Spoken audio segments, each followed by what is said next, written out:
ગાંધીનગરથી નોકરીનો ઓર્ડર આવ્યો. ઓર્ડરમાં મને લેબોરેટરી ટેકનિશિયન તરીકે વડોદરાની એક હોસ્પિટલમાં પોસ્ટ આપવામાં આવી હતી.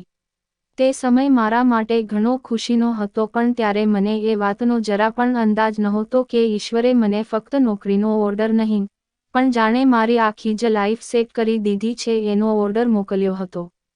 ઓર્ડર મળતાં જ મમ્મી પપ્પાએ નોકરી પર હાજર થવાની તારીખને ધ્યાનમાં રાખતા મારા માટે તૈયારીઓ શરૂ કરી દીધી હતી. પપ્પાએ વડોદરામાં જેટલા પણ સંપર્ક હતા તેઓને મળવાનું શરૂ કરી દીધું. કોઈક સારું ફેમિલી મળી જાય તો પેઇંગ ગેસ્ટ અથવા ભાડે ઘર મળી જાય તે રીતની મારા માટે શોધખોળ શરૂ કરી દીધેલી. મમ્મી તૈયારી કરતાં જાય અને કહેતા જાય, પન્ના, તું એકલી રહેશે એ વાત મને જરા ખટકે છે. હું હંમેશા કહેતી કે, મમ્મી, તમે જરાય ચિંતા નહીં કરો. હું બધી રીતે સંભાળીને રહીશ. પપ્પાને તો મારા પર પૂરો વિશ્વાસ હતો કે હું મારું પોતાનું ધ્યાન રાખવા માટે સક્ષમ છું જ. પપ્પા તો મમ્મીને પણ હિંમત આપતા કે, હવે પન્ના એટલી સમજુ થઈ ગઈ છે કે એને આપણે કંઈ કહેવાનું રહેતું નથી. એકલી રહેશે અને જો કરશે તો બીજું પણ ઘણું શીખવાનું છે, તે આ રીતે જ ઘડાશે. પપ્પાની થોડા દિવસની દોડધામ બાદ એક પેઇંગ ગેસ્ટ માટે ફેમિલી મળ્યું, પણ યોગ્ય લાગ્યું નહીં. એટલે એક સારી સોસાયટીમાં એક નાનું ફેમિલી રહેતું હતું અને ઘરનો ઉપરનો માળ ખાલી હતો તે મને ભાડે આપી દીધો. હું વડોદરા પહોંચી ગઈ અને જોબ શરૂ કરી દીધી. મમ્મી પપ્પા શરૂઆતમાં એકાદ બે દિવસ મારી સાથે રહ્યા અને બધી વાતનો સંતોષ થતાં સુરત અમારા ઘરે પરત ફર્યા. જોબ ઉપર અમારી લેબોરેટરીમાં ઘણો મોટો સ્ટાફ હતો. મારા જોબ જોઈન કર્યા બાદ 10 થી 12 દિવસ પછી વિવેકને મારી જેમ જ નોકરીનો ઓર્ડર મળ્યો હતો અને તે પણ બિલકુલ મારી માફક અમદાવાદથી વડોદરા આવ્યો હતો. શરૂઆતમાં તે પેઇંગ ગેસ્ટ તરીકે રહેતો હતો. જોબ પર એ મારી બાજુમાં જ બેસતો હતો અને કંઈ પણ પૂછવા જેવું લાગે તો મને જ પૂછતો હતો. એકદમ વિવેકી, હસમુખો સ્વભાવ, તરત જ ભળી જાય એવો. લંચ ટાઈમમાં એ મારી સાથે જ હોય. અમે સાથે જ નાસ્તો કરતા. સાંજે છૂટ્યા બાદ પણ જો અમને ભૂખ લાગી હોય તો ક્યારેક કેન્ટીનમાં પણ સાથે જતા. આખો દિવસ સાથે રહેવું અને બહાર પણ મળતા રહેવાને કારણે અમારી વચ્ચે સારી મિત્રતા થઈ ગઈ. ખરેખર કહું તો આજે જ્યારે આ લખી રહી છું કે તે દિવસોમાં હું વિવેકનું ધ્યાન મારી તરફ ન હોય ત્યારે હું એને જોતી રહેતી હતી. બિલકુલ એ પણ એવું જ કરતો હતો.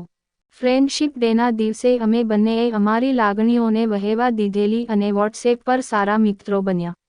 ત્યારબાદ અંગત બાબતોમાં પણ એકબીજાનું ધ્યાન રાખતા થઈ ગયેલા. એકબીજાની પસંદ નાપસંદનો ખ્યાલ રાખતા થઈ ગયેલા. અને લગભગ અમે જોબ પરથી છૂટીને ફરવા નીકળી જતા. અને રાત્રે જમ્યા બાદ જ છૂટા પડતા. ક્યારેક હોટલમાં જમીને ફિલ્મ જોઈને જ ઘરે જતા. આજે પણ એ જ સિલસિલો ચાલુ છે. ત્યારબાદ આવેલા વેલેન્ટાઇન ડેના દિવસને મારી લાઈફમાં ક્યારેય ભૂલી શકીશ નહીં. કારણ કે મેં મારી લાઈફમાં પહેલી વાર પ્રેમનો એકરાર કર્યો હતો. જો કે શરૂઆત વિવેકે કરી હતી. અને મેં એના પ્રેમનો સ્વીકાર કર્યો હતો. પણ તે ક્ષણ પછી મારા હૃદયમાંથી વિવેક પ્રત્યેનો પ્રેમ વહેવાનું શરૂ થયું છે અને આખી જિંદગી વહેતો રહેશે. વિવેક પણ મને ખૂબ પ્રેમ કરે છે. વડોદરા આવ્યા પછી મારી આખી લાઈફ બદલાઈ ગઈ છે. હું મારી લાઈફના ખૂબ જ સુંદર દિવસોમાંથી પસાર થઈ રહી છું. એટલે આ દિવસોને હું ખોવા નથી માંગતી, એટલે જ મેં વિવેકને લગ્ન માટેની વાત કરી હતી. જો કે હું અને વિવેક લગ્ન તો કરવાના જ છીએ, પરંતુ લગ્ન માટે ઉતાવળ પણ કરવાના નથી.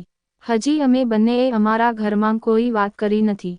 હું શનિ રવિ સુરત મારા ઘરે જાઉં છું ત્યારે મમ્મી વારંવાર કહે છે, પન્ના, તું વડોદરા ગઈ પછી તારામાં ઘણો ચેન્જ આવી ગયો છે.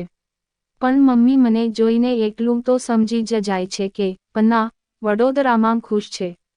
એટલે વધારે કોઈ વાતમાં પડતા નથી. મારી જેમ જ વિવેક પણ શનિવારે જોબ પરથી છૂટીને અમદાવાદ એના ઘરે જાય છે અને સોમવારે સવારે પાછા સાથે જ હોઈએ છીએ.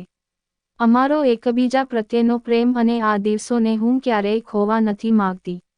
હું અને વિવેક ખૂબ ખુશ છીએ. અમારી લાઈફમાં હવે જો કોઈ ચેન્જ આવશે તો તે હશે ફક્ત લગ્ન. ઘણી વાર વિચારું છું કે નોકરીના ઓર્ડરથી મારી તો આખી લાઈફ સેટ થઈ ગઈ. સ્ટોરી મજા આવી જ સ્ટોરી સાંભળવા માટે ચેનલને સબસ્ક્રાઇબ કરજો મિત્રો ધન્યવાદ।